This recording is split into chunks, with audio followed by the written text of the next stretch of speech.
Wanahabari waeleze namna ambavyo mpo tayari kuelekea mchezo wa kesho dhidi ya JKT Tanzania. Sisi kama wachezaji kwanza tumejiandaa vizuri.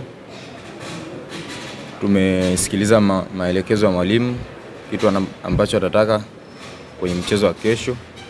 Tunajua mechi itakuwa rahisi, JKT ni timu nzuri, lakini tutahakikisha tunapambana ili tupate matokeo ya pointi 3. Sawa, maswali matatu kwa mchezaji.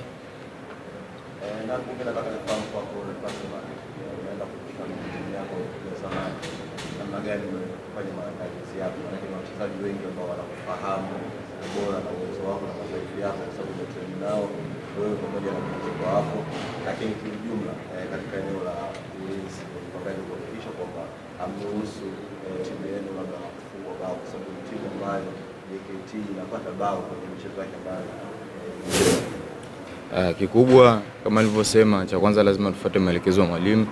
Cha pili, na furaha kwenda kucheza katika ardhi yangu ambayo nilicheza kabla, lakini yote ni kuipambania timu yangu ya Simba kesho tupate pointi 3. Kwa hiyo tutafuata maelekezo ya mwalimu ili turahisishie kazi kesho. Sawa. Swali la pili kwa mchezaji. Swali la pili. Umetosheka? Na kutokana na JKT ambayo face kamera usiangalie hapa.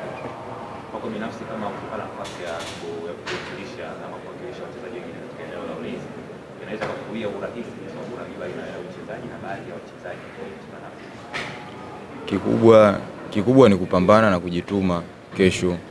Kama nikipata nafasi, nitapambana nikishe timu yangu hairuhusu goli na tupate clean sheet kwa pamoja kama timu na idara yetu ya ulinzi. Sawa. Kuna swali la nyongeza kwa mchezaji? Ama tumruhusu? Okay. Wilson, unakwenda kucheza na JKT kwa timu ambayo ilitambulisha kwenye ligi kuu. Labda ni pressure kiasi gani kuelekea mchezo wa kesho? Pressure sioni kama kuna pressure kubwa. Kikubwa tu ni kupambana tu. Maana sasa hivi nipo Simba, kwa nitakuwa nipambanie Simba. Basi sawa, nikushukuru sana. Asante. Niwatakie kila la heri.